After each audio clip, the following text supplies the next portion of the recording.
রমণ হরি গোবিন্দ জয় জয় গোবিন্দ জয় জয় গোপাল জয় জয়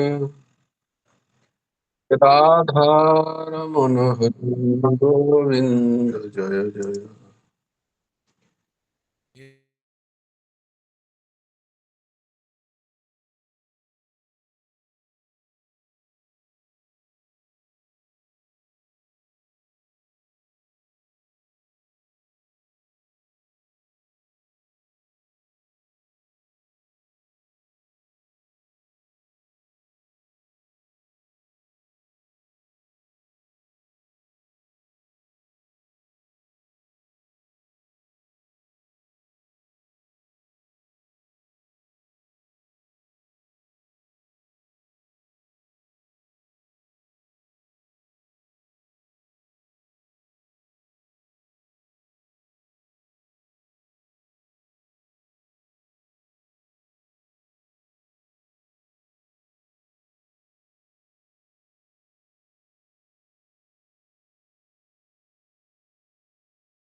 গোবিন্দ জয় জয় গোপাল জয় জয়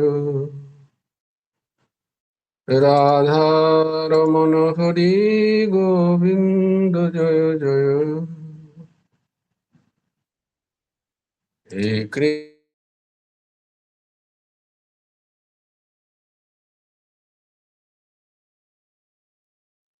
হে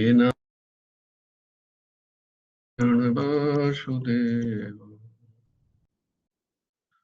হে কৃষ্ণ গোবিন্দ হরে মুরারে। হে নাথ নারায়ণ বাসুদেব। গোবিন্দ জয় জয় গোপাল জয় জয় রাধা রমণ হরি গোবিন্দ জয় জয়। হে কৃষ্ণ গোবিন্দ হরে মুরারে। হে নাথ নারায়ণ বাসুদেব। রাধে শ্যাম রাধে শ্যাম শ্যাম শ্যাম রাধে রাধে। রাধে কৃষ্ণ রাধে কৃষ্ণ কৃষ্ণ কৃষ্ণ রাধে রাধে। রাধে শ্যাম রাধে শ্যাম শ্যাম শ্যাম রাধে রাধে। রাধে কৃষ্ণ রাধে কৃষ্ণ কৃষ্ণ কৃষ্ণ রাধে রাধে। রাধে শ্যাম রাধে শ্যাম শ্যাম শ্যাম রাধে রাধে। রাধে কৃষ্ণ রাধে কৃষ্ণ কৃষ্ণ কৃষ্ণ রাধে রাধে। রাধে শ্যাম রাধে শ্যাম শ্যাম শ্যাম রাধে রাধে। রাধে কৃষ্ণ রাধে কৃষ্ণ কৃষ্ণ কৃষ্ণ राधे राधे।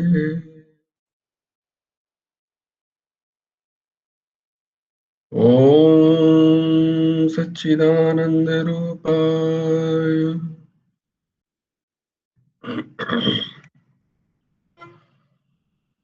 गुरावे बुद्धिसाक्षिणे श्रीकाय वरिष्ठाय नमो अक्लिष्टकर्मणे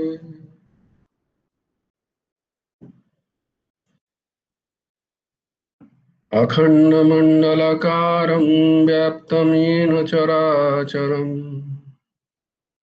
तत्पदं दर्शितं येन तस्मै श्रीगुरवे नमः। कृष्णाय वासुदेवाय हरये परमात्मने प्रणतक्लेशनाशाय गोविन्दाय नमो नमः। कृष्णाय वासुदेवाय देवकी नन्दनाय च नन्दगोपकुमाराय गोविन्दाय नमो नमः।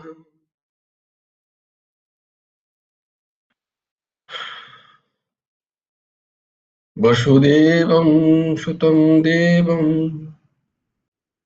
कंसचाणूरमर्दनं देवकी परमानन्दं कृष्णं वन्दे जगद्गुरुम्। নবকুমার চতুষ্পাঠীর আরেকটা অধ্যায় তোমাদেরকে স্বাগত।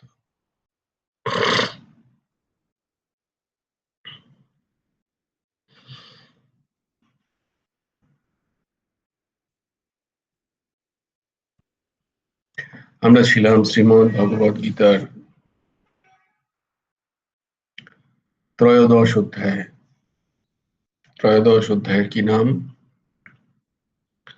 ক্ষেত্র ক্ষেত্রজ্ঞ বিভাগ যোগ। আর আমরা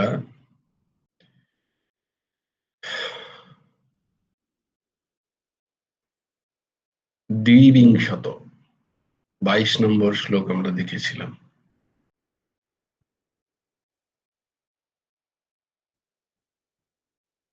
আজকে আমরা ত্রিবিংশত 23 নম্বর শ্লোক দেখব।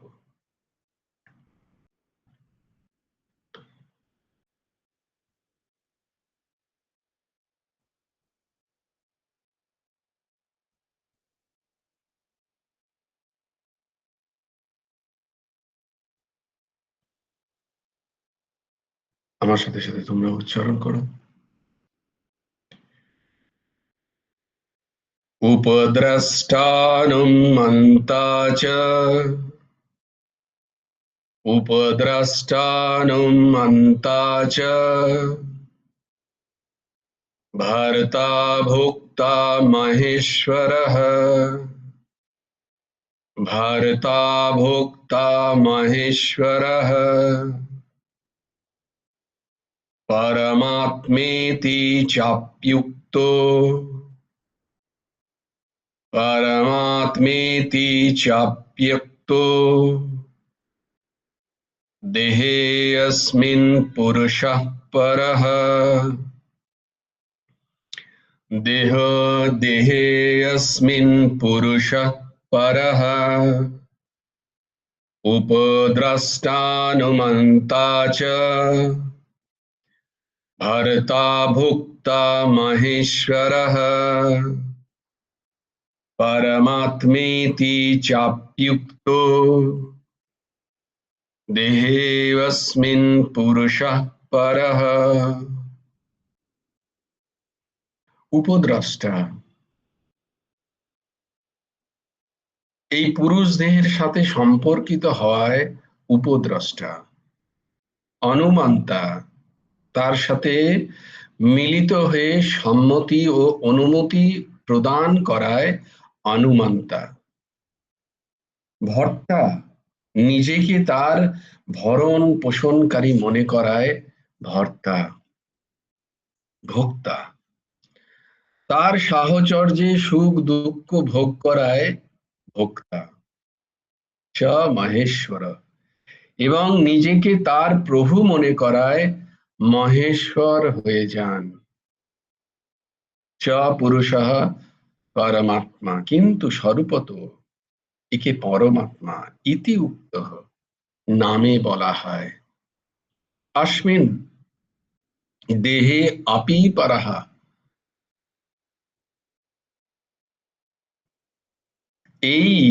ইনি এই দেহে অবস্থান করেও দেহের সাথে বস্তুতঃ সম্বন্ধ রহিত।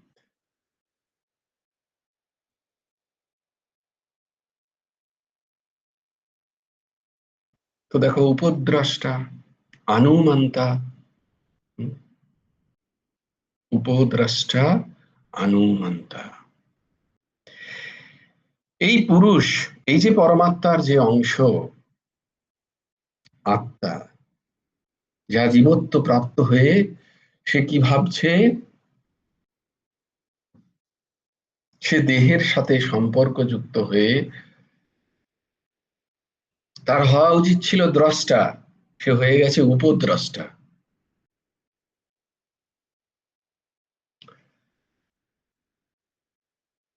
তার সাথে মিলিত হয়ে, দেহের সাথে মিলিত হয়ে তাকে সম্মতি প্রদান করায়, তাকে অনুমতি প্রদান করায় বুদ্ধি এবং মনকে, সে অনুমন্তা হয়ে গেছে। নিজেকে তার ভরণ পোষণকারী বলে মনে করায় সে ভর্তা, তার সাহচর্যে সুখ দুঃখ ভোগ করায় সে ভোক্তা, এবং নিজেকে তার প্রভু বলে মনে করায় মহেশ্বর রূপে বিবেচিত হন। কিন্তু স্বরূপত সেই পুরুষ কি, সে পরমাত্মার অংশ।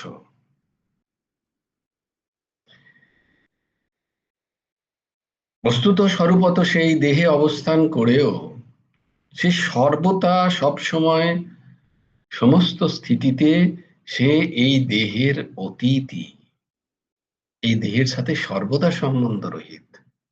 এটা তার স্বরূপ,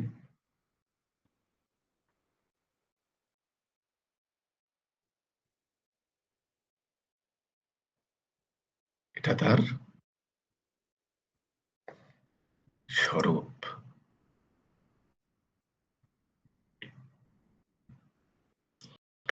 তাই সেই আত্মা, যা পরমাত্মার অংশ, যার কারণে এই জড় শরীর চেতন বলে মনে হচ্ছে, সেই চেতন, সেই আত্মা, সেই চেতনই আত্মা। যে চেতনের কারণে এই জড় শরীর মনে হচ্ছে যেন আত্মা বা চেতনের মতো দেখাচ্ছে, বস্তুতঃ এই জড় শরীর মন বুদ্ধি অহম ইন্দ্রিয়াদি এসবই জড়।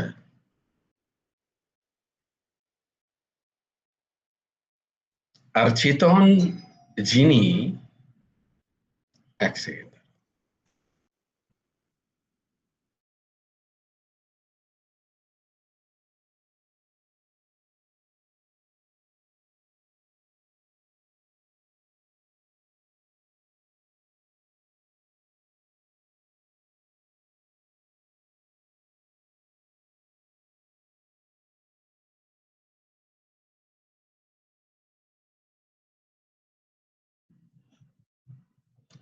আর চেতন যিনি, যিনি সেই পরমাত্মার অংশ, সেই পুরুষ স্বরূপত, তার স্বরূপ কিনা সে নিত্য, সে সর্বত্র পরিপূর্ণ। সে স্থির, অচল এবং সনাতন, শাশ্বত, অয়ম পুরাণ। কিন্তু তার স্বরূপ সে নিজেই ভুলে গেছে। ভুলে গিয়ে প্রকৃতি জাত সৃষ্ট এই প্রকৃতি এবং এই ত্রিগুণাত্মিকা প্রকৃতির যে কার্য, এই শরীর,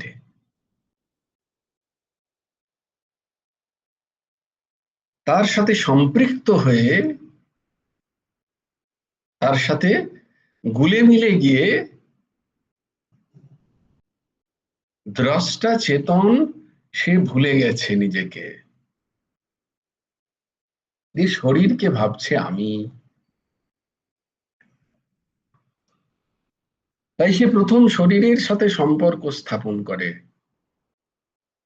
বুদ্ধির সাথে সম্পর্ক করে, মনের সাথে সম্পর্ক করে, তারপর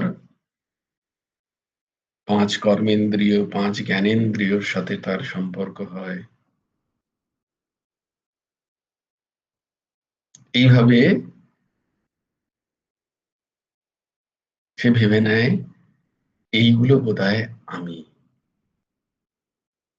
তাই তার অহম বৃত্তি হয়। অহম বৃত্তির পরে কিভাবে না, এগুলোর কার্যকে সে তার নিজের কার্য বলে মনে করে। এই পঞ্চ ইন্দ্রিয়, মন বুদ্ধির কার্যগুলোকে সে নিজের কার্য বলে মনে করে। এবং এরা যে তার কাছে অনুমতি চায় না তা নয়, কারণ এরা প্রত্যেকের স্থিতি হচ্ছে তার শক্তি থেকেই এদের শক্তির উৎস। এরা প্রথমে প্রত্যেকে তার কাছে অনুমতি চায়, কিন্তু বিস্মৃতির কারণে এদের অনুমতি দিয়ে সে নিজেই ভুলে যায় যে আমার অনুমতির কারণেই এরা কাজ করছে।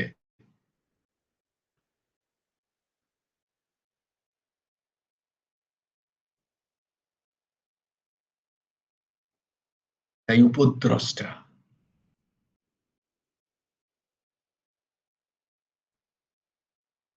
এদের প্রত্যেককে অনুমতি দিয়ে সে ভুলে যায় যে অনুমতি এরা আমার কাছ থেকেই পেয়েছে। আবার তখন তার অহমে অবস্থিতি হয়, যখন এই মেনে নেওয়া, প্রকৃতির বিষয়গুলোর সাথে সম্পর্ক মেনে নেওয়া, এই অহমের যখন তার স্থিতি হয়, তখন ভাবে যে এই সমস্ত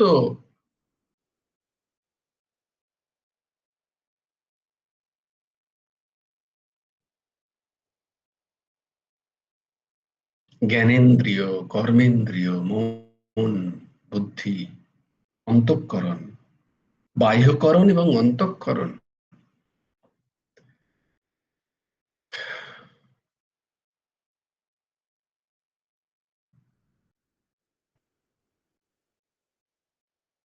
এর বোধহয় রক্ষণাবেক্ষণ আমিই করছি।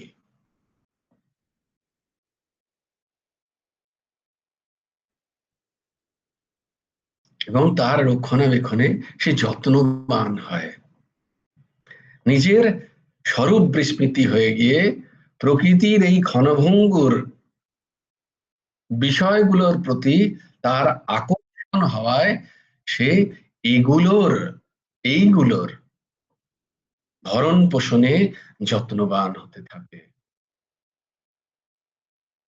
নিজের স্বরূপের বিস্মৃতি হয়ে গিয়ে। সে ভাবে যে আমাকেই এগুলোকে ঠিক করতে হবে, এগুলো আমার দ্বারা চলছে।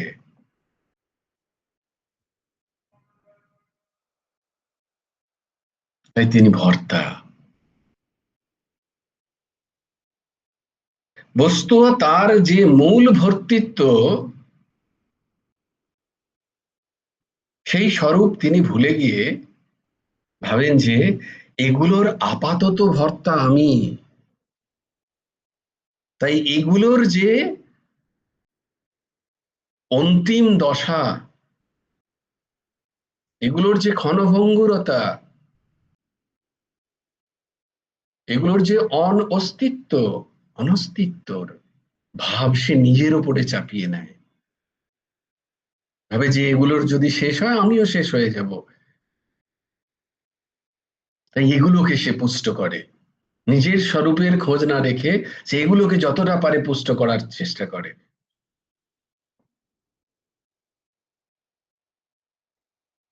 তাই তার কর্তৃত্ব অভিমানও থাকে। এই সমস্ত বিষয়গুলোর যে কর্ম কর্ম কার্য পদ্ধতি, তার যে ক্রিয়ার প্রতি সে নিজের কর্তৃত্ব অভিমান এ স্থাপন করে, যে না না এরা কেউ কিছু করেনি, আমিই করেছি।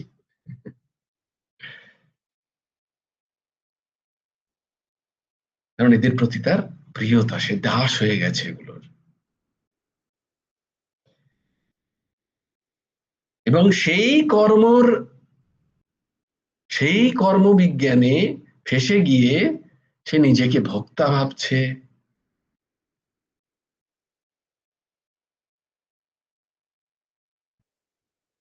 যখন এই পঞ্চকর্মেন্দ্রিয়, পঞ্চ জ্ঞানেন্দ্রিয়, মন বা বুদ্ধির অনুকূল বা প্রতিকূল পরিস্থিতি আসে, সে তখন ভাবছে আমি সুখী বা আমি দুঃখী। এরম তার মেনে নেওয়া, কোথা থেকে? অহং থেকে। তাই মহেশ্বর, সে ভাবছে আমিই মালিক, এর সাথে আমার সম্পর্ক আছে, এই দেহের সাথে আমার নিত্য সম্পর্ক। এবং এই দেহের সাথে যার যার বা যে যে বস্তুর সম্পর্ক, আমারও বোধহয় তার সাথে সম্পর্ক আছে, এটা সে মেনে নিয়েছে মিথ্যা অহংকারে। মেনে নিয়ে সে ভাবছে আমি মহেশ্বর, আমি এই সবের ঈশ্বর।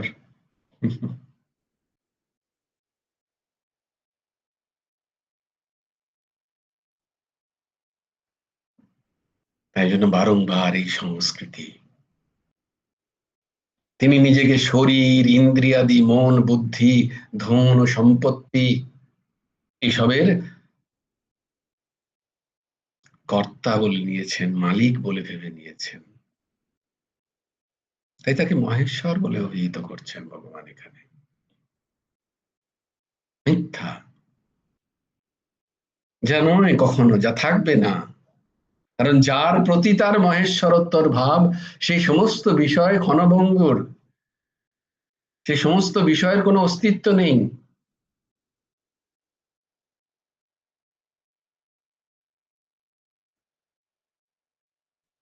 আর বস্তুতঃ স্বরূপত্ব, তিনি নিজেও এদের সাথে কোনো সম্পর্ক যুক্ত নয়।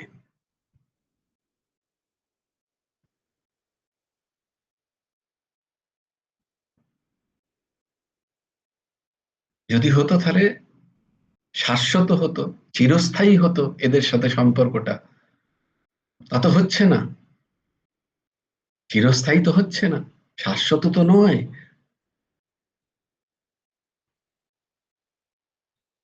আগেও ছিল না, এখনো নিরন্তর সরে সরে যাচ্ছে, আগামীতেও থাকবে না। এটাই সত্যি, এই সত্যতাটাকে স্বীকার করতে পারছে না সে। তার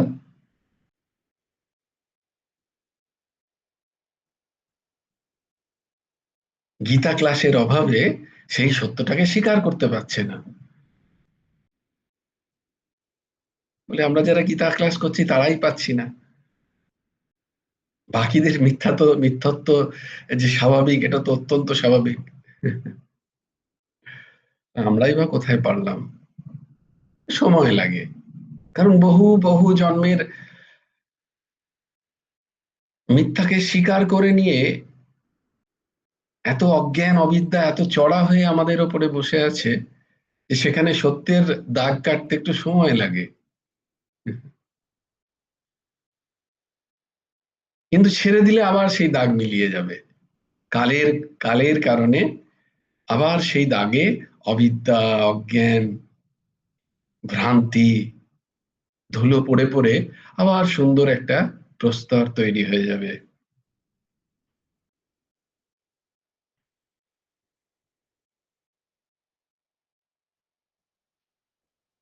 আবার মনে হবে যে আমি শরীর, আমি নাম, এই সমস্ত বিষয়গুলো আমারই।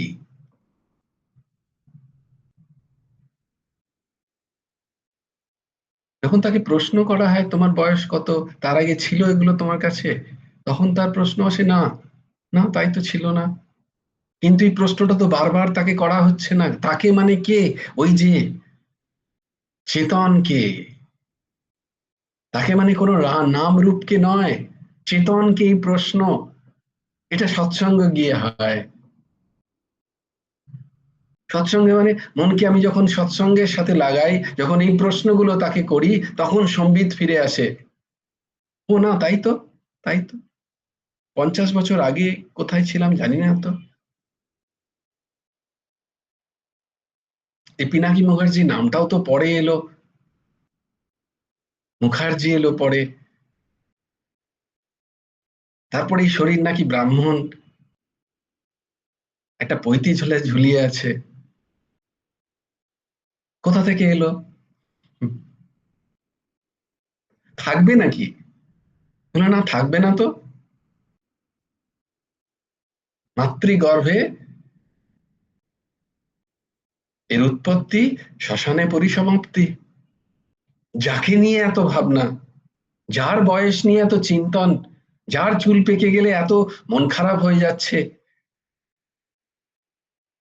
যার চাকচিক্যের জন্য এত চেষ্টা, যার শরীরটা জন্য এত খাদ্য আদির সমস্ত চিন্তা ভাবনা, সে কোথায় ছিল? প্রশ্ন কোথায় করব? না, সারাদিনের এই শরীরকে, এই শরীরের সমস্ত খাদ্যের জোগাড়ের জন্য বা এই শরীরকে আহ, সুন্দর করার জন্য, তাকে ঠিক ঠিক ভাবে রাখার জন্য তার আসল তত্ত্বকে ভুলে গেছি।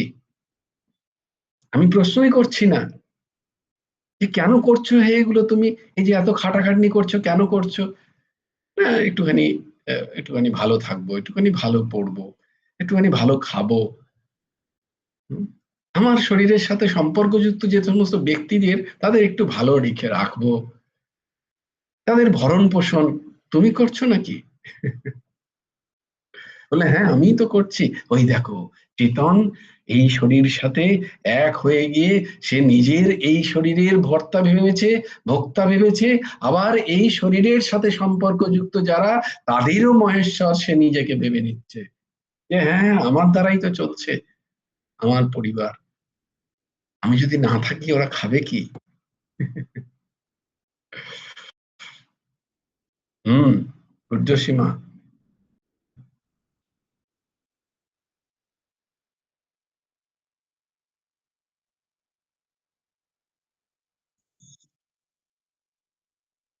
হুম, হুম। আমি 8 বছরের পরে।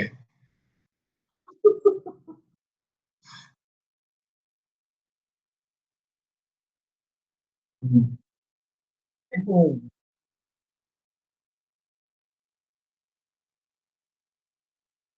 হুম, হুম।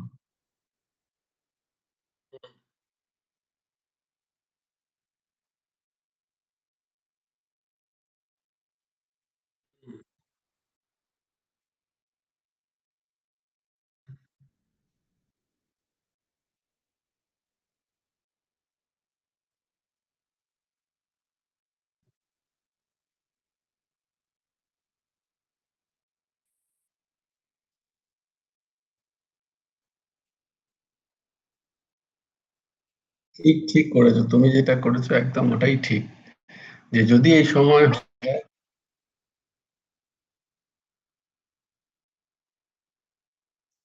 ঠিক,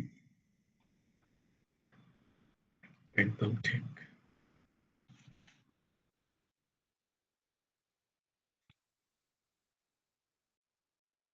এটা স্বাভাবিক। 58 বছরের স্বামী মাত্র, সে চলে যাচ্ছে এত অল্প বয়সে। তার সাথে সাথে আমাদের চলে যাওয়ার থেকেও যে দুঃখটা লাগে, তোমাদের বারবার বলেছি যে যখন আমরা সংসারের স্থিতি নিয়ে ভাবি আমার চলবে কি করে, আমাদের কষ্টের কারণ শরীর চলে যাওয়ার সাথে মমত্ব বুদ্ধি সেটা একটা আছেই, কিন্তু মূল কষ্টের কারণ হয় ওখানে। এটা শুনতে খুব খারাপ লাগলেও এটাই সত্যি, বাস্তব সত্যি, যে আমার ভোগ গুলো থেকে আমার বঞ্চিত হবে, আমার ভোগের জন্য আবার আমাকে খাটতে হবে। আমি যার উপরে ডিপেন্ডেন্ট ছিলাম সেই ডিপেন্ডেন্সিটা চলে যাচ্ছে, মানে যার উপরে নির্ভর ছিলাম সেটা চলে যাচ্ছে, তার জন্যই বেশি কান্না পায়। এটা এটা খুব ফিলোসফিক্যালি কারেক্ট, কিন্তু এটা বলতে নেই তো সবাইকে। তোমরা যেহেতু ক্লাস করছো তাই জন্য তোমাদেরকে সত্যিটা তুলে ধরা, কিন্তু বস্তুত হয় এই জন্যই আরো বেশি কান্না পায়। কিন্তু হ্যাঁ, এটা তো স্বাভাবিক মা, দেখো এই বয়সে। কিন্তু প্রশ্ন হচ্ছে গিয়ে এখানে তুমি যেটা করেছো একদম ঠিক করেছো, কিন্তু এখান থেকে আমাদের শিক্ষা কি, আমাদের কি টেক আউট হওয়া উচিত? এই যখন আমাকে অর্ঘ্য বাবাও বলে বিভিন্ন ঘটনার কথা, তখন আমি আমার স্থিতিকে দেখি, কারণ এই তো সংসার চলছে এইভাবেই, প্রত্যেক দিন এইভাবে। তোমার সামনে যারা যাচ্ছে তারা যাচ্ছে, যারা তোমার সামনে যাচ্ছে না তারা তো আছে, তাদেরকে তো আমি দেখছি না। কিন্তু সংসার তো এই, এটা তো মৃত্যুপুরী। এই এই পৃথিবীটা হচ্ছে মৃত্যুপুরী, এখানে মৃত্যু হবেই হবে সবাইকার, মৃত্যু অবশ্যম্ভাবী। এটা মৃত্যু অবশ্যম্ভাবী, এখানে হবেই সবাইকার, এখানে কেউ শাশ্বত নয়, এখানে কেউ বেঁচে নয়, এটা দুঃখালয়। ভগবান বলছেন এই সংসার,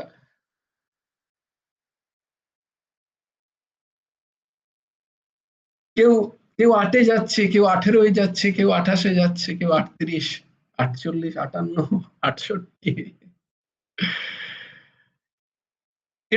এটা অত্যন্ত স্বাভাবিক বিষয়। যার যে যে শরীর যেমন প্রারব্ধ নিয়ে এসছে, সে সেই প্রারব্ধ যখনই তার শেষ হয়, ও কিন্তু রোগে যাচ্ছে না। এইটাকে দৃঢ় করে নাও জীবনে, এই বিজ্ঞানটাকে, এই বিশেষ জ্ঞানটাকে দৃঢ় করে নাও জীবনের। শরীর ছাড়ছে এই কারণে, কেউ অ্যাক্সিডেন্টে, কেউ রোগে, কেউ কোনো কারণে, না না, এগুলো কোনো কারণ নয়। কারণ হচ্ছে তার প্রারব্ধ শেষ, নিমিত্ত হতে হবে এই শরীরটাকে ছাড়ার জন্য। তাই জন্য সেই প্রারব্ধ শেষ করার জন্য কোনো না কোনো বিষয় আসে তার, রোগে ভুগছে হয়তো বহুদিন, প্রারব্ধ ছিল তাই ভুগতে হচ্ছে। কেউ টুক করে বসে বসে চলে যাচ্ছে, হার্ট অ্যাটাক হয়ে গেল, চলে গেল। আমি জানি আমাদের এক কলিগ ব্যাঙ্গালোরের, সকালে চা খেয়ে ব্যথা হচ্ছিল বুকে, আমাদের রিটায়ার্ড হয়ে গেছে কলিগ, জাস্ট রিটায়ার হয়ে গেছিল, বুকে ব্যথা হচ্ছে, ঘরে কাউকে না জানিয়ে বুকে ব্যথা হচ্ছিল, ভালো লাগছিল না স্বাভাবিকভাবে, বলে খুব একটা ইউজুয়াল নয় ব্যাপারটা ভেবে, সে কি করলো, ঘর থেকে বেরিয়ে, কাউকে কিছু বলেনি, বলে পাশেই তার হসপিটাল ছিল, গভর্নমেন্ট হসপিটাল। তাহলে তার বয়স কত হবে, ধরো 58, ওই রকমই হবে, 58 পেরিয়ে যে রিটায়ার করে গেছিল, 59 হবে হয়তো। সে নিজেই স্কুটার চালিয়ে পাশেই গভর্নমেন্ট হসপিটালে গেছে, পাশের বন্ধু তাকে জিজ্ঞেস করে কোথায় যাচ্ছিস, সে বলে দেখ শরীরটা খারাপ লাগছে, আহ, তো আমি একটু যাচ্ছি, যদি একটু ফিরতে দেরি হয় তাহলে আমাকে একটা ফোন করিস, তাহলে আমি তোকে ডাকবো। নাহলে বলে পারবি, বলে হ্যাঁ কোনো এমনি কোনো অসুবিধা নেই, আমি স্কুটার চালিয়ে সামনেই তার ঘরের পাশে গভর্নমেন্ট হসপিটালে গেছে, গভর্নমেন্ট হসপিটালে গিয়ে বলেছে এরকম ব্যাপার।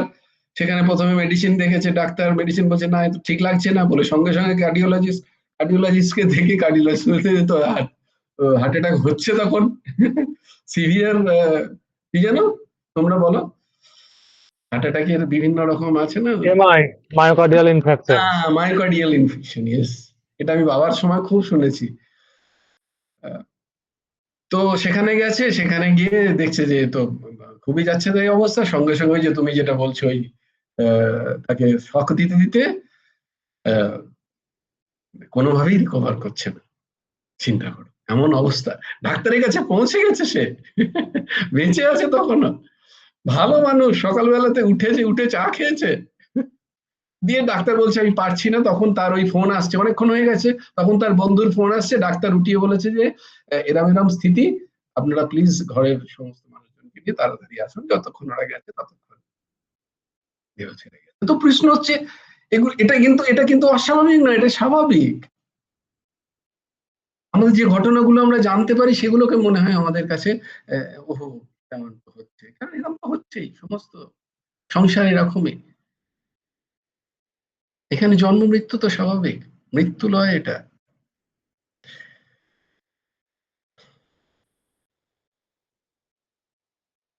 তখন স্বাভাবিকভাবেই, তখন তো আর কাউকে জ্ঞানের কথা বলা যাবে না। তখন তো তুমি যেটা করেছো ওটাই ঠিক, তাকে কাঁদ দেওয়া উচিত। এই কাঁদ খুব প্রয়োজন যারা কাঁদে তাদের জন্য। আমি একটা গল্পে ওর একবার প্রবন্ধে পড়েছিলাম যে এই দেহের সব থেকে ইম্পর্টেন্ট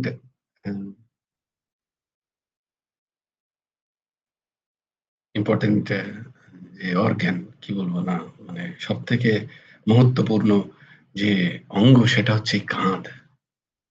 কোনো মানুষ যখন কাঁদে তখন তাকে তার মাথাটা সাহারা দেওয়ার জন্য এই কাঁধকে ব্যবহার করো। কি অদ্ভুত জীবন দর্শন নিয়ে একটা সুন্দর। কারণ অনেক সময় মানুষের আর্থি ওঠানোর জন্য কাঁধ পাওয়া যায় না।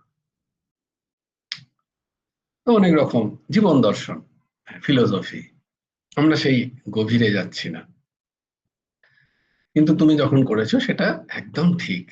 ওই সময় ওই কথাই বলা উচিত যে তুমি এই সময় মা পারলে একটুখানি হরিনাম শোনাও, একটু গোবিন্দ নাম শোনাও। That's it.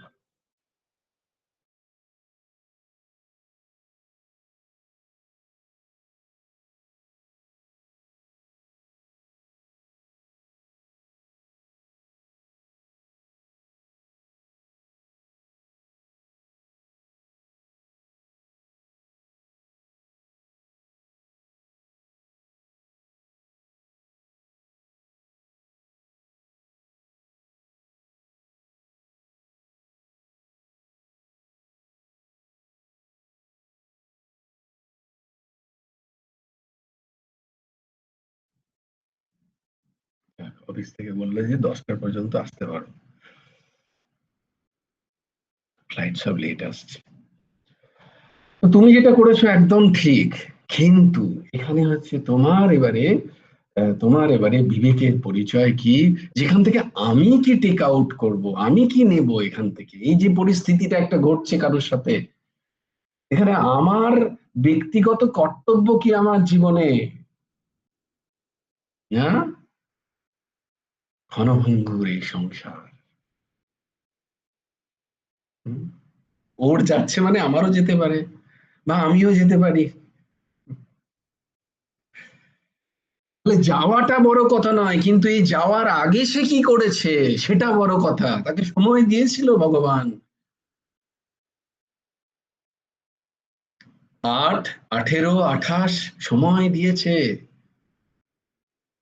ততদিন আমি তাকে দিয়ে কি করাতে পেরেছি, মানে আমি মানে যারা জানতে পারলো তারা, বা সে নিজে কি করেছে, এরপরে তার কর্তব্য কি,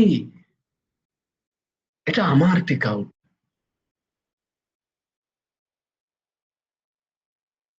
তাহলে আমি আমার জীবনটাকে কিভাবে চালাবো, এই পরিস্থিতি আমার নয়, ওই যে বললাম যে 58 তে তুমি ওইখানে আমাকে শুইয়ে দাও, একই স্থিতি। না না নয়, এটাই এটাই বাস্তব। বাস্তব মানে এটাকে, শরীরকে তুমি ভাবছো কেন আমার স্যার, ওইটাই ওখানে হতে পারে, আমি হতে পারি ওই জায়গায়। আমি তো শুধু এখন কোনো রাস্তায় চলতে কোনো সেদিনই দেখলাম, যাকে আমি বলবো না, তো রাস্তায় চলতে যে ছোট ছোট পিঁপড়ে মরে পড়ে থাকে, আমি তো ভাবি এই এগুলো এগুলো আমি কোনো না কোনো জন্মে ছিলাম, এই সন্ধ্যেবেলা জন্মালাম, 3-4 ঘন্টা পরে হয় দেখো পড়ে আছি। ভগবান কত সুন্দর সময় দিয়েছেন, কত সুন্দর শরীর দিয়েছেন, বোঝার ক্ষমতা দিয়েছেন, এরপর তো করে নে নাও। এবার তো সময় নষ্ট করো না ব্যর্থ সংসারের, শরীরের, যেটা ভগবান এখানে বলছেন। এখন তো আর নিজের কর্তাপনতা গুলোকে ছাড়ো। এটা আমার বোধ হওয়া উচিত। আর তোমাদের তো এগুলো তোমরা তো দেখছো, আস্তে আস্তে তোমাদের এগুলো সহ্য হয়ে যাবে, কারণ এটাই। আহ, হ্যাঁ, এখানে শর্মিলা কিছু বলবে, হাত তুলছে বারবার। হ্যাঁ, জয়গুরু রাধেশ্যাম। বারবার তখন তুলেছিলাম যে আমাদের ওই মানে ওই যেটাই তুমি প্রশ্নটা করলে যে আমাদের এই পরিস্থিতিতে আমরা কি করব আর কি, ওটাই। হ্যাঁ, সেটাই বলার, যে এই পরিস্থিতিতে ওই মা যদি ভজন করে নিতেন, এখন তার পক্ষে অসহ্য হয়ে যাবে, তার পক্ষে এরকম এটাকে সহ্য করার। আচ্ছা, যাকে ভগবান ধরো 8 বছর দিলেন, হ্যাঁ, সে তো তার তো 8 বছর দিয়েছে মানে মনুষ্য জন্ম পেয়েছে, সে মনুষ্য শরীর। হ্যাঁ, কিন্তু তার বোধই হলো না যে আমি কিভাবে নাম করে মানে আরো উন্নতি করব নিজের। হ্যাঁ, তাহলে তো সে 8 বছরটা তারও তো বৃথাই গেল না। এটা বৃথা গেল যদি তার সেরা মাতা পিতা না হয়। আর আমার সেটাই বলছি, তাহলে মাতা পিতা না হলে। হুম। যে যারা ভোগেই সংসার চালাচ্ছে, কত সে ব্যাংক এমনও ব্যালেন্স আছে সেই নিয়ে 58তেও চিন্তন আমরা নাম করছে। করি না, 58তে গিয়েও হয়তো আমরা ভগবানের সেই কাছে জন্যই ইয়ে বলছি করি যে না। সে যদি সেরকম তোমার আমার মতো মাতা পিতা পায়, তাহলে তার জন্ম ব্যর্থ গেল। যাদের নাম নেই, যাদের সৎসঙ্গ নেই, যাদের নিরন্তর সংসারের চিন্তা, যারা ভাবছে বোধহয় 8 বছরের ছেলে, আমি ছেলে পেয়েছি বা মেয়ে পেয়েছি, যাই বেশ খুব এখন আনন্দ করি, ঘুরে বেড়াই, তাকে নিয়ে, তাকে কি করি, তাকে ভোগ দিই, আরো ভোগ দিই, কত সুন্দর বিছানায় তাকে শোয়াতে পারি, তার জন্য আমি দৌড়াদৌড়ি করি, তাকে কোন ভালো স্কুলও, সে এখনো পড়তেই বলতে পারে না, তাকে তার জন্য কোনো ইংলিশ মিডিয়ামের স্কুলের ব্যবস্থা করছি, তার জন্য ঘুষ দিচ্ছি, তার ব্যবস্থা করছি, পড়াশোনা কিভাবে সেই পয়সা জোগাড় হবে তার চিন্তনে আমি সকাল থেকে রাত পর্যন্ত আমি মনুষ্য জীবন চৌপাট করছি। আমার সাধ্যায় নেই, আমার ঘরে হরিনাম নেই, আমার তাকে হরিনাম বলানোর ইচ্ছা নেই, তাহলে তো চৌপাট হবেই তার 8 বছর, 18 বছর। তাকে বলা নেই, বলো গো একটু হরিনাম বলো গো, একটু রাধেশ্যাম নাম নেই, তাহলে তো তার চৌপাট তাহলে এটা তো গেলই। আমাদের প্রারব্ধ কর্মই, সেটাই হ্যাঁ, বলছি। কিন্তু ওই যে বললাম আবার জন্ম প্রারব্ধ নিতে হবে আমাদের, আবার আবার জন্ম নিতে নিতে হবে, হবে। নিতে হবে, আবার নিতে হবে। যে আমরা সেই মানে সেই পরিস্থিতি বা পরিবেশ পাইনি বলে নামও পাইনি, না, বা সদ্গুরু পাওনি, পাইনি, কিন্তু বা যখন পেয়েছি, শুনলে, যখন বা কেউ শুনলো, সদ্গুরু। হুম।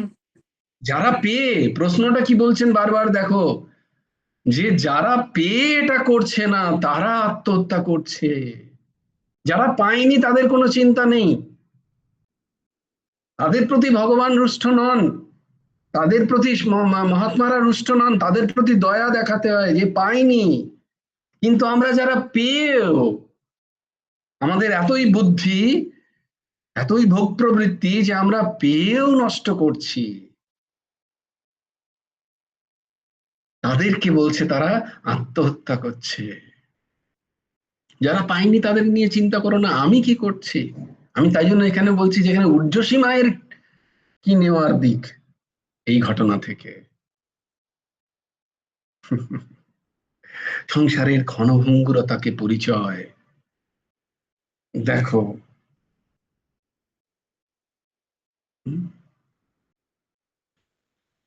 এখান থেকে জ্ঞান হয়, খুব তাড়াতাড়ি জ্ঞান হয়। আপদে বিপদে জ্ঞান খুব তাড়াতাড়ি হয়, যদিও খুব না, যদি না চর্চা হয়। যেমন ধরো শ্মশানে গেলে খুব জ্ঞান হয়, এই কোথায় আর কি, এই তো ছিল, দেখো এই নিয়ে আমরা মারামারি করছি, ফাটাফাটি করছি, এই সে সুন্দর বললো শ্মশানে, যে পরের দিনই দেখবে সকালে এসে সে মারামারি, সত্যি মারামারি ফাটাফাটি সে নিজেই করছে, ঘরের কেউ হয়তো, পাশের বাড়ির কেউ হয়তো মৌজলা ফেলে দিয়েছে, নোংরাটা তার ঘরে ফেলে দিয়েছে, সে বিশাল চেঁচাচ্ছে সেখানে। এইটা আমাদের স্থিতি, হাউমাউ করছি, আমার পরিবার গেল গো গেল গো। কারণ আমার সৎসঙ্গ নেই, আমার নাম নেই, আমার চিন্তন নেই। তাই চিন্তা হচ্ছে। চিন্তন হলে চিন্তন হলে চিন্তা হতো না। ওই যে আমার স্বামী চলে গেল, আমি গোবিন্দকে এত ডাকলাম। গোবিন্দকে তাহলে ডেকেছিলাম কেন? না, আমার স্বামীকে মেনটেন করো, আমার ছেলেকে হাই সেকেন্ডারি পড়িয়ে দাও। জয়গুরু রাধে শ্যাম, বলছি সেখানে একজন ঊর্বশী মায়ের মতো সৎসঙ্গী করা ডাক্তার পেয়েছিলেন, তাই গোবিন্দর নামটা কানে অ্যাটলিস্ট বলতে বলেছিলেন। মানে যাই হোক, তার মানে ওটাও প্রারব্ধ তো একটা প্রারব্ধ কর্ম না, নিশ্চয়ই, সেই অবশ্যই, মায়ের। মানে এটা অবশ্যই। কজনও পায়, কজন হসপিটালে এরম পায় না কিন্তু। না পাবে কোত্থেকে? এটাই বলছি, এটাও আমার মানে বলার ছিল যে এটা এই বিশাল ধরনের বিশাল বড় বিশাল ব্যাপার মানে যে বড় ওই পাওনা পেয়েছেন সেই মা। আমার বলতে দ্বিধা নেই, আমার বলতে না, দ্বিধা নেই, এটা উচ্চসী মায়ের জন্য নয়, বা এটা অর্ঘ্য বাবার জন্য নয়। এটা হচ্ছে যারা যে প্রাণ ছাড়লো তার প্রারব্ধ, তার চিন্তন হচ্ছে, সে ওখানে আছে। সে যেতে যেতেও যা একজন একজন বৈষ্ণবের সঙ্গ পাচ্ছে। বলতে দ্বিধা নেই, নিজেকে কর্তা ভেবো না, একদমই।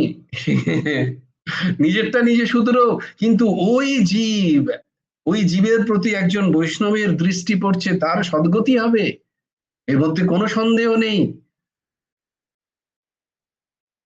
বলতে আমি দ্বিধা ওইটাই নেই, বলতে কারণ চাইছিলাম ওদের যে মধ্যে যদি জীবের অহংকার বোধ না প্রারব্ধ আসে, ভালো। তার জন্য বলতে দ্বিধা করছিলাম আমি।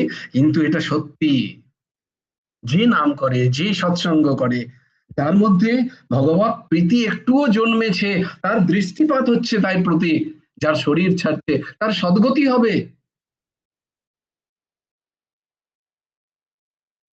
তার নিম্নগতি হবে না, তার উচ্চগতি হবে, হবেই হবে, এর মধ্যে কোনো সন্দেহ নেই।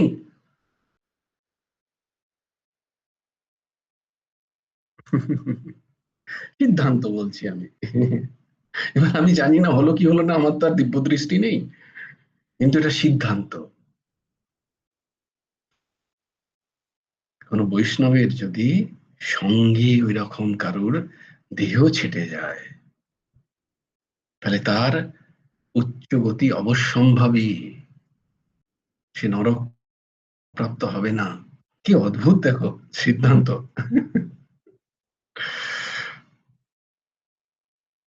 আর যদি ওই মা গোবিন্দ ধরে রাখতে পারেন, তাহলে তো তার প্রারব্ধ তাকে ভোগ করতেই হবে। যে এসছিল তার প্রারব্ধের কারণে ছিল, সে হয়তো কষ্ট দিয়েছে কোনো সময় কাউকে, আজকে সে কষ্ট পাবে সারা জীবন। যদি যদি সৎসঙ্গ করে, যদি নাম করে, নিরন্তর নাম করতে করতে তার বোধ হবে, সত্যের বোধ হবে, ভগবানের সাথে প্রীতি হবে, তখন আর সংসারের সাথে তার কোনো সম্পর্কে বোধ হবে না। সে তখন এগুলোকে মানিয়ে নিতে পারবে। সে তখন বুঝবে যে এগুলো স্বাভাবিক, এটা আমার কারণেই হওয়ার ছিল। নাহলে ভাববে যে আমি এত করলাম, আমি এত ডাকলাম, নিজে কর্তা ভাবছে, আমি করেছি, আমি গোবিন্দকে ডেকেছি, গোবিন্দ চাকর আমার, তাই জন্য সে উচিত ছিল তার আহ, আমার স্বামীকে ঠিক করে রাখার। আমি কর্মবিজ্ঞান তো জানি না, আমি যে কর্মগুলো করেছি তার প্রতি তো আমার খেয়াল নেই এখন আর। যখন আমি খারাপ কর্ম করেছি তখন গোবিন্দকে সাক্ষী রেখেছিলে, যে হয়ে গোবিন্দ দেখো আমি এই বাজে বাজে কর্মগুলো করছি, এর হিসাব দিও আমাকে, বলেছিলে নাকি? সত্যটা তাকে যদি বলা হয় এখনই, তখন কত খারাপ লাগবে আরো, তাই না? নিজের বিষয় করতে ভাবতে আরো কত খারাপ লাগে। এখন আমার সাথে ঘটনাগুলো ঘটছে, তখন যখন আমি বলছি আমি গোবিন্দকে ডাকলাম, তখন তোমায় বলতে হয় তুমি যে যে কর্মগুলো করেছিলে, কাউকে কষ্ট দিয়েছো, কাউকে হানি করেছো, কারুর যন্ত্রণা, সেই যন্ত্রণা তখন গোবিন্দকে সাক্ষী করেছিল নাকি? হে গোবিন্দ, আমি কি এত এত যন্ত্রণা দিলাম, তুমি কিন্তু ভুলো না, এই সব কিছু আমাকে দিও। গোবিন্দ তো সেটাই দিচ্ছেন, অতি কৃপা করছেন, কিন্তু তাকে সেটা বলা তখন যাবে না, কিন্তু এটা তোমাদেরকে বলা যাবে।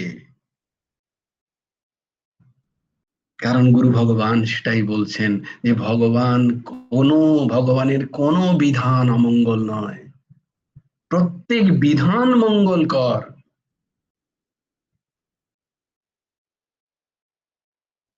প্রত্যেক বিধান মঙ্গলকর।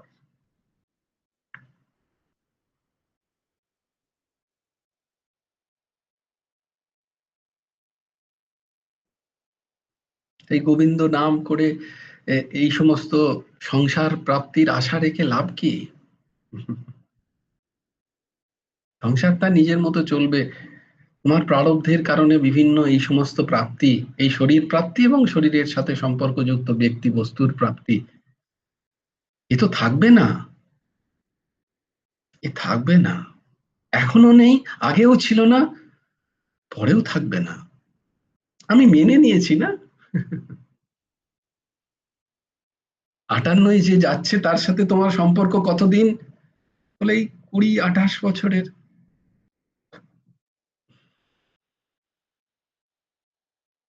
বলে তার আগে তো চিনতাম না একে।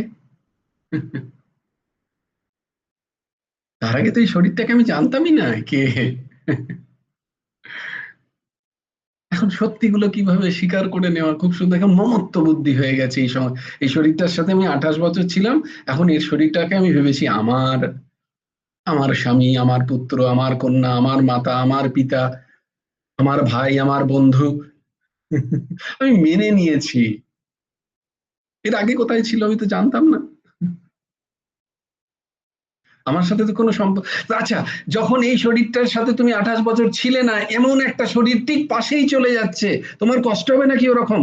তুমি বলবে নাকি আমার ছেলেটা হাই সেকেন্ডারি পড়ছে, ছি ছি ছি, চলে গেল। তাহলে কেন বলছো ভেবে দেখো, কতটা স্বার্থী আমি। নিজের মনের স্থিতি ভেবে দেখো। মনকে দেখালে খুব মুশকিল। 2 দিন আগে একজনকে দেখিয়েছি,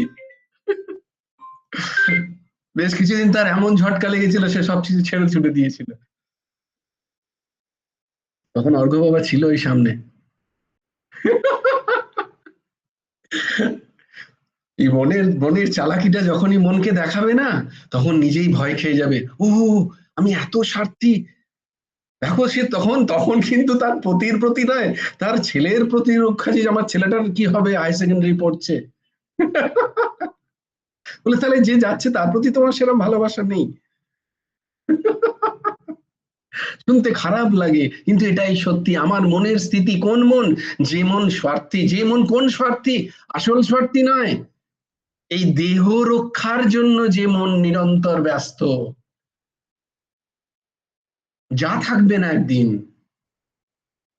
এইটাকে বোঝার চেষ্টা করো এই সৎসঙ্গ থেকে, মন আমাদের কিরম ভাবে ঠকাচ্ছে।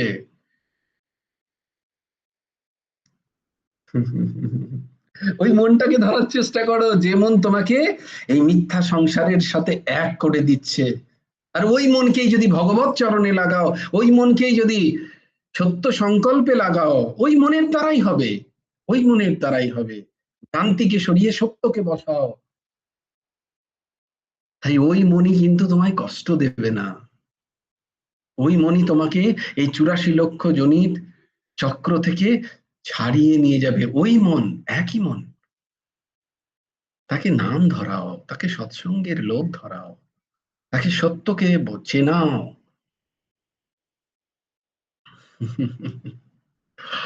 খুব কঠিন, খুব কঠিন বিষয়। অপরকে জাজ করা খুব ইজি, ফট করে করে দিতে পারি, কিন্তু আমার মনের মধ্যে যে কত কত কুটিল, কত জটিল। তাই জন্য তুলসীদাসজি বলেছেন, মম সমকন কুটিল খাল কামি, যাহা তনু দিও তহু বিসরায়। তুমি যা যা আমাকে দিয়েছো আমি সব ভুলে গেছি। আজকে যেগুলো নিচ্ছ সেগুলোর জন্য খুব কান্না পাচ্ছে। আমি গোবিন্দকে কখনো বলেছি, হে গোবিন্দ, তোমার অশেষ দয়া, তুমি আমাকে সূর্যের আলো দিয়েছো। যখন আমার ছেলে জন্মেছিল তখন আমি গোবিন্দকে থ্যাঙ্কস করেছিলাম, হে প্রভু, তোমার কি দয়া, একটা ফুটফুটে একজনকে তুমি আমার একাকিত্ব অর্জন করার জন্য দিয়েছো। আজকে যখন ঠেকায় পড়েছি তখন গোবিন্দকে ডাকছি, তখন বলছি গোবিন্দ তো শুনলো না।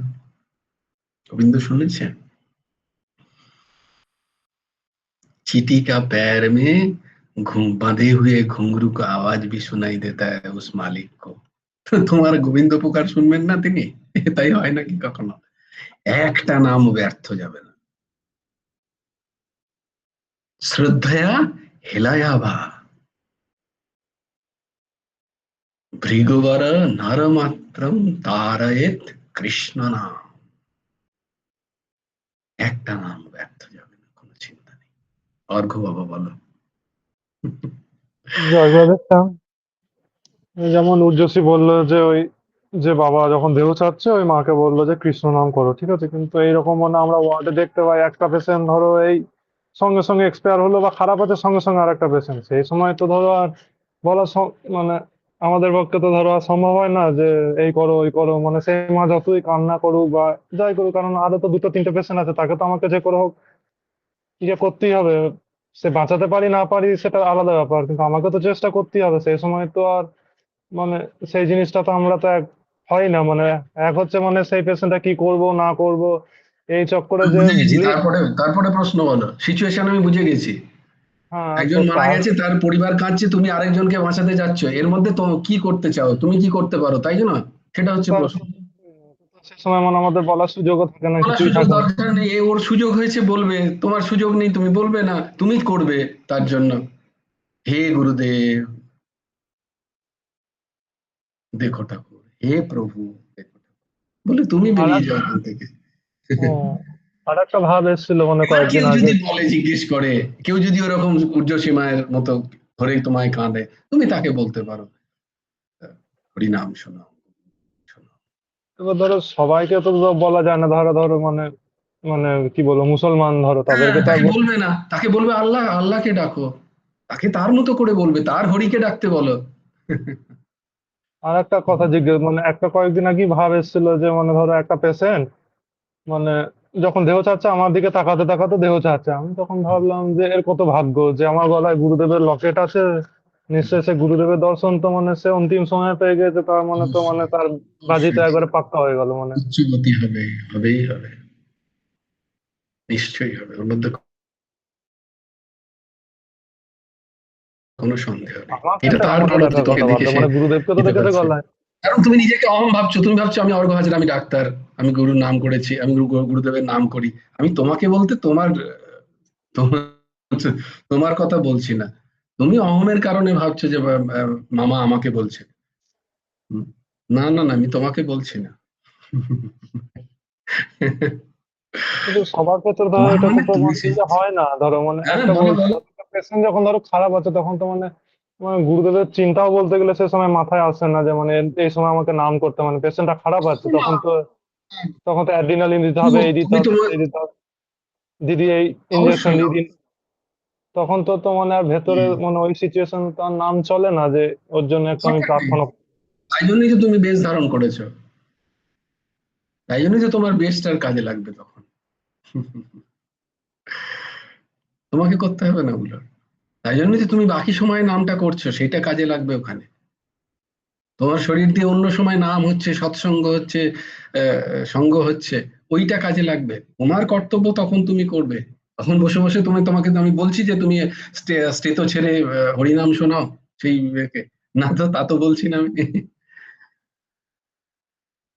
তোমার দর্শন মাত্র তার কল্যাণ হবে, কারণ তুমি অন্য সময়টাকে ব্যর্থ যেতে দাও না, তুমি নাম করো, তুমি সদ্গুরু আশ্রিত, তোমার নামের প্রতি, ভগবানের প্রতি একটা প্রিয়তা জন্মেছে, সৎসঙ্গের প্রতি একটা টান জন্মেছে, তার মাহাত্ম্য তুমি এখন জানো। তো তুমি কোটি কোটি জীবের থেকে অনেকটা উপরে এখন।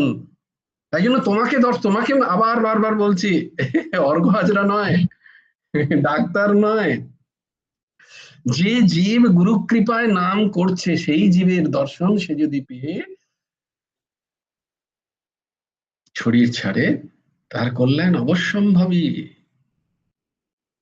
আর আর অন্তত একটা আমি অনুমোদিত হবে না, জিনিস উচ্চগতি হবে। দেখেছিলাম মানে একটা মানে বৈষ্ণবেরই আর কি, তিনি বৈষ্ণব ছিলেন, তার পেটে সার্জারি হয়েছিল আর কি, হুম, তো মানে তার ড্রেসিং করতে যাচ্ছি, হুম, তো মানে এই জিনিসটা দেখে আমার খুব ভালো লেগেছিল, মানে সে যন্ত্রণায় ছটফট করছে, হা গৌরাঙ্গ হা নিতাই, মানে আমাকে কষ্ট করার যন্ত্রণা সহ্য করার ইয়ে দাও, হা রাধারানী হা কৃষ্ণ, এরকম করে মানে প্রচুর যন্ত্রণা হচ্ছে।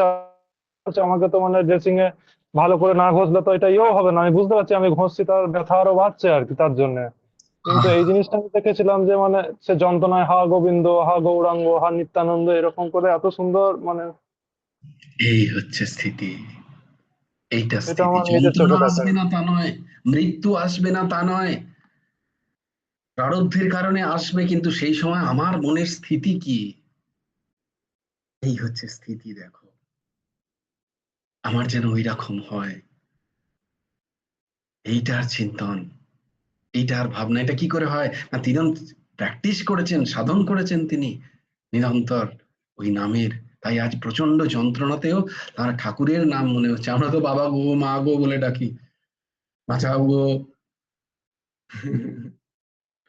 কিন্তু তখন আমি গুরু ভগবানের চিন্তন হচ্ছে, আমার ইষ্টের চিন্তন হচ্ছে। আহ, দিব্যাতি দিব্য স্থিতি, এই স্থিতি যেন আমার হয়, এটা ভাবনা। আমি ভগবানকে এই জন্য প্রার্থনা করছি না যে আমার প্রারব্ধ তুমি খণ্ডন করে নাও, না না প্রভু, আমি যা যা করেছি সব ভোগাও আমাকে, কিন্তু সেই সময় যেন তুমি স্মরণে থেকো, তুমি যেন কাছে থেকো, আমার লাঘব করো না, কোনো কষ্ট লাঘব করো না, আমাকে বাঁচানোর প্রয়োজন নেই, কারণ আমি জানি এই শরীর ছাড়লে আমি তোমার কাছেই যাব, এই দৃঢ় বিশ্বাস। এই শরীরের প্রতি কোনো মমত্ব নেই, এই শরীরের কষ্ট তুমি আমায় দাও, কিচ্ছু কমিও না, কিন্তু তুমি সাথে থেকো, আমি যেন তোমাকে না ভুলু, আমি যেন ভুলে না যাই তোমায় ঠাকুর, আমাকে সেই বরদান দাও। এটা প্রাপ্ত হয়, চায় একজন ভক্ত। ভক্ত শরীরের আহ, ভালো চায় না, শরীরের সম্পর্কযুক্ত বিষয়ের ব্যক্তিরও সাথে তার কোনো সম্পর্ক নেই। সে জানে আমার কোনো ক্ষমতা নেই। প্রকৃতিজাত বস্তু প্রকৃতির কারণে সব নষ্ট হবে, তার প্রারব্ধের কারণে নষ্ট হবে, আমার দ্বারা সম্ভব নয়, আমার পক্ষে সেই সম্ভবই নয় এদেরকে রক্ষা করার। যার সম্ভব সে রক্ষা করলে করবে, না করলে রক্ষা করবে, তাকে অর্পণ করে দিয়েছি আমি। কিন্তু হে প্রভু, তুমি সঙ্গে থেকো তাদের, এইটা হচ্ছে প্রার্থনা। তুমি তাদের ছেড়ে দিও না ঠাকুর, তুমি আমাকেও ছেড়ে দিও না, আর আমার সাথে সম্পর্কযুক্ত যারা যারা, তাদের ছেড়ে দিও না, তাদেরকে ধরে রাখো, তাদের সঙ্গে থেকো, এটা প্রার্থনা। এটা হচ্ছে ওই টেক আউট ওখান থেকে, যে সংসারে এটা স্বাভাবিক এই ঘটনা।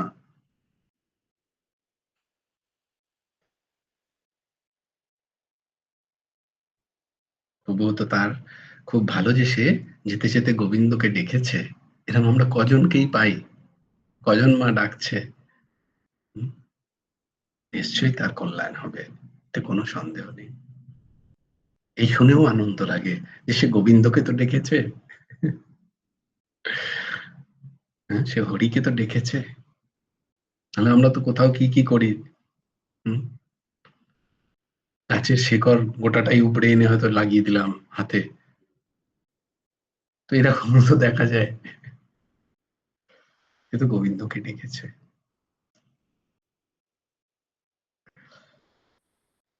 जय जय श्री राधे, जय जय श्री सीताराम, हर हर महादेव।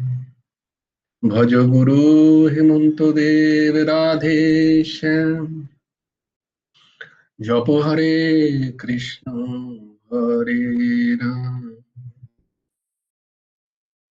जय गुरु राधे श्याम, राधे श्याम राधे श्याम, श्याम श्याम राधे राधे, রাধে কৃষ্ণ রাধে কৃষ্ণ, কৃষ্ণ কৃষ্ণ রাধে।